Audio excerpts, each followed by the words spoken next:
Bismillahirrahmanirrahim. Qala al-musannif rahimahullah wa nafa'ana bihi wa bi 'ulumihi fid dharain amin. Radhiyallahu ta'ala anhu. Wa amma dukhulil waqti fa awwalu waqti dhuhri zawalu syamsi. Ini bab di dalam menerangkan hal-hal yang berkaitan dengan sholat, di antaranya berkaitan dengan waktu, yang mana pembicaraan tentang sholat maka pasti identik dengan peristiwa Isra wal Mi'raj. Ketika Nabi sudah mendapatkan mandat untuk melaksanakan buat beliau dan umatnya sholat yang asalnya dari 50 dikorting menjadi 5 waktu. Dalam pembahasan ini, peristiwa Isra Mi'raj yang kita diperintahkan sholat 5 waktu sampai saat ini dan sampai hari kiamat, di sini mengambil faedah bahwa Nabi ketika mendapatkan perintah 50 waktu dalam sehari semalam, itu Nabi tidak menolak. Nabi melaksanakan apa yang Allah perintahkan tanpa dikurang, tanpa dilebihkan. Sami'na wa ata'na.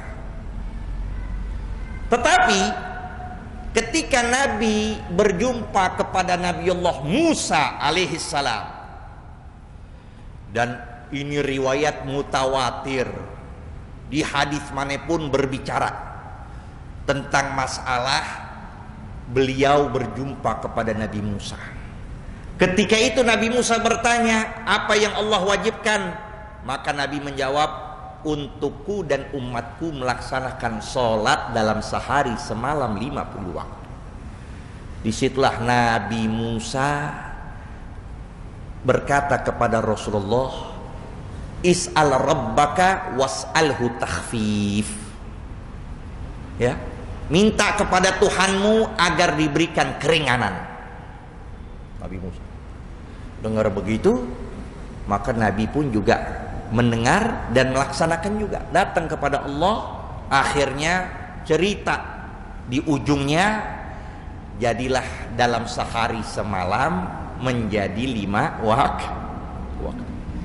Ini bukan sembarang cerita, ini bukan sekedar hanya hal yang begitu saja terjadi, tidak. Di sini ada pelajaran yang harus kita ketahui. Apa pelajarannya? Bahwa Nabi Musa ketika berbicara dan berdiskusi kepada Rasulullah, bercakap-cakap, ketika itu Nabi Musa telah wafat. Nabi Musa telah meninggal. Berbicara kepada Rasulullah, dan Rasulullah pun meminta kepada Allah apa yang terjadi, maka diwajibkan Allah kepada Nabi dan umatnya melaksanakan sholat 5 waktu dalam sehari. Berarti bisa kita ambil kesimpulan bahwa orang yang meninggal memberikan manfaat kepada orang hidup. Iya. Kita terima gak tuh? Kita terima. Dalam hal ini menunjukkan orang yang meninggal bisa memberi manfaat kepada orang yang hidup. Nabi Musa orang soleh. Nabi Musa seorang nabi yang Allah angkat derajat beliau. Ya, di situ bisa memberikan manfaat kepada orang hidup.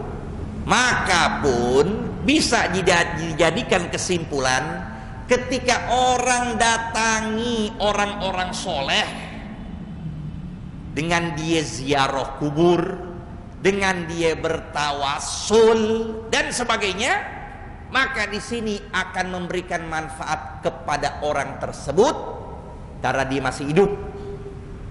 dia datang kepada orang meninggal yang orang-orang itu soleh, maka di situ pun juga akan datangnya manfaat kepada orang yang hidup, sebagaimana ketika dahulu Nabi Musa bisa memberikan manfaat kepada kita orang yang hidup. Akhirnya kita sholat dalam sehari semalam 5 waktu. Itu nggak ada tangan lain, itu nggak ada perintah dari Allah 5 waktu.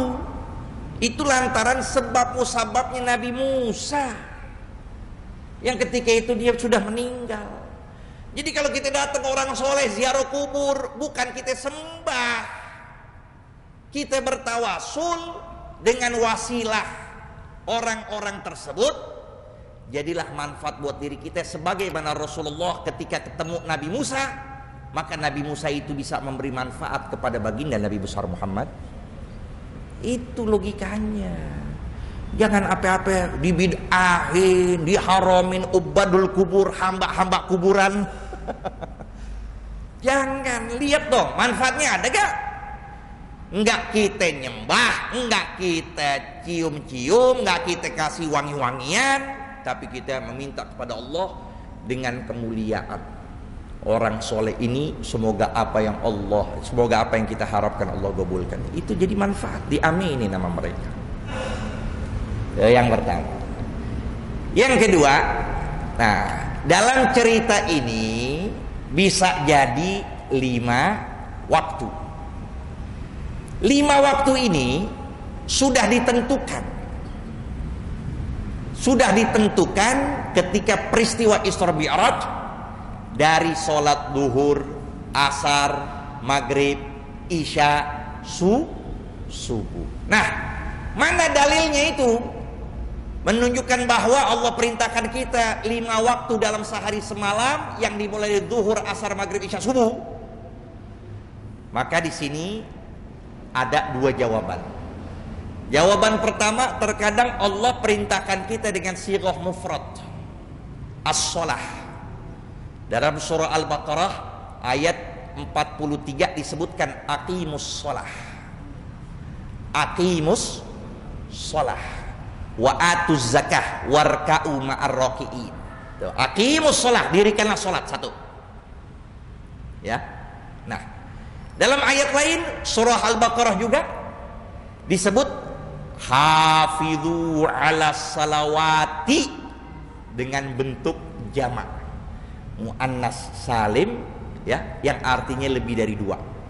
Hafidhu, jagalah betul-betul, as-salawati was-salatil wusta wa qumu lillahi qanitin. Nah, ini dalil sudah dinyatakan akan pemahamannya bahwa menunjukkan sholat itu ada 5.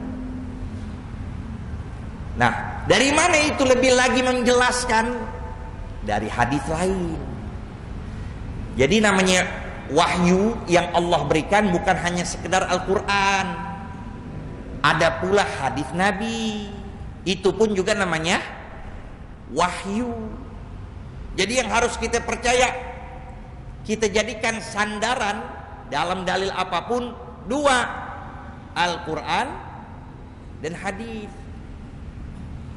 Hadis Nabi nyatakan, Allah nyatakan, wa ma yantiqu anil hawa in huwa illa wahyun yuha. Tidaklah Nabi berbicara dengan hawa nafsu belaka, semata-mata itu adalah wahyu dari Allah. Nah, dalam hadis sahih riwayat Imam Muslim, Imam Turmudi dan selainnya disebutkan as-salawatul khamsu, salat yang 5. Tuh, udah jelas tuh. As-salawatul khamsu wal jum'atu ilal jum'ati, Jumat sampai Jumat berikutnya, kafaratun lima bainahunna liman lam tughsyal kabair, maka seluruhnya adalah penebus dosa kecil selama dia tidak melakukan dosa-dosa besar. Jadi udah jelas ini pemahaman yang harus kita paham, bahwa tentang masalah sholat 5 waktu ada dalilnya, baik di Quran, baik di hadis Rasulullah SAW. Jangan sebagian orang hanya memahami Al-Quran saja. Nggak ada dalilnya itu 5 waktu, nggak ada subuh. Ada dalilnya 3 macam, 3 waktu doang, ya 3 waktu. Nah ini dipakai orang-orang Syiah. Mereka itu hanya sholatnya 3 waktu, subuh, zuhur, asar digabung, maghrib, isya digabung, ya. Jadi sholat yang disebutkan dalam batasan-batasan waktu itu nggak dipakai mereka. Nggak ada pelajaran fikih udah. Oh, ini yang harus kita pahami. Maka sholat itu ya nggak semuanya kita bisa ambil pemahamannya dari Quran saja. Nggak bisa. Seperti contoh dalam ayat Allah berfirman, yusikumullahu fi auladikum. Allah wasiatkan kepada kalian untuk memberikan warisan kepada anak-anak kalian. Disuruhnya kita memberikan warisan kepada, pemahamannya apa itu?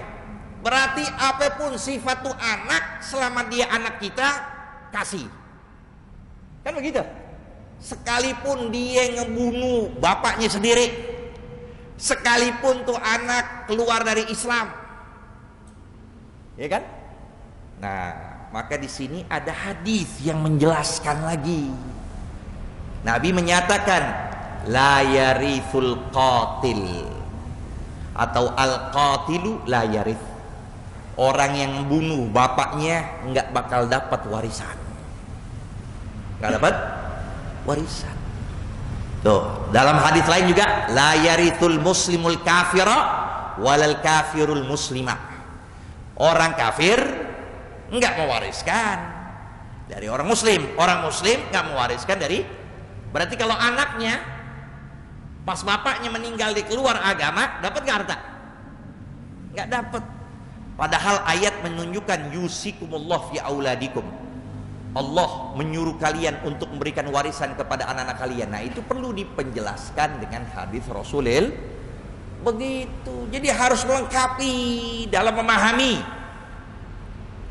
Harus dilengkapi dalam memahami Quran dan juga hadis. Ini keduanya saling menyempurnakan. Beda kalau memang anaknya durhaka. Ini anak durhaka, dari masih kecil nggak pernah ketemu tuh anak, sampai bapaknya tua, sampai sakit-sakitan, sampai meninggal. Udah babenya udah ngomong, udah durhaka tuh. Wah tuh anak udah durhaka sama aneh, udah semuanya dah. Ucapan binatang keluar semua buat tuh anak. Nggak pernah ditemuin tuh anak. Si anak nggak pernah temuin orang tuanya. Pas meninggal belum dimandiin, tuh anak kucuk-kucuk datang. Ngapain dia? Mau sholatin? Kagak. Mau mandiin? Kagak. Mau minta jatahnya? Mana jatahnya? Cepetan. Babi punya tanah banyak tuh, mana jatahnya? Cepetan anak. Anak laki nih, anak laki. Begitu doang. Wajib gak dikasih? Wajib dikasih. Kalau durhaka nggak mencegah warisan, dapat warisan.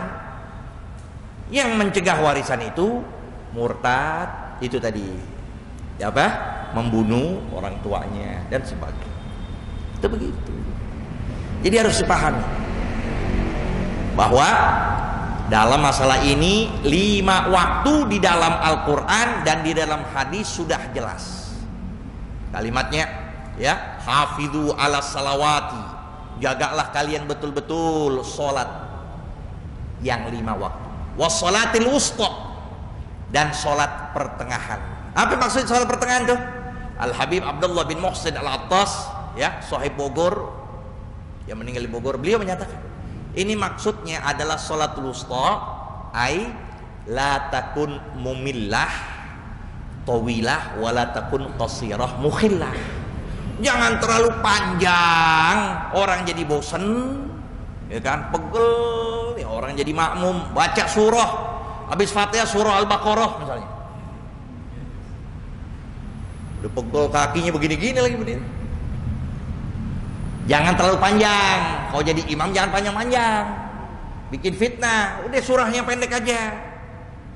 Juga jangan terlalu pendek bacaannya. Subhanallah, tarawih bisa 5 menit. Satu napas semuanya. Bismillahirrahmanirrahim. Alhamdulillahirabbil alamin arrahmanirrahim maliki yaumiddin. Mana tajwid? Mana makhrajul huruf? Enggak ada semuanya. Jadi jangan terlalu panjang, jangan juga terlalu. Itu arti sholatul wusta. Itu yang diartikan.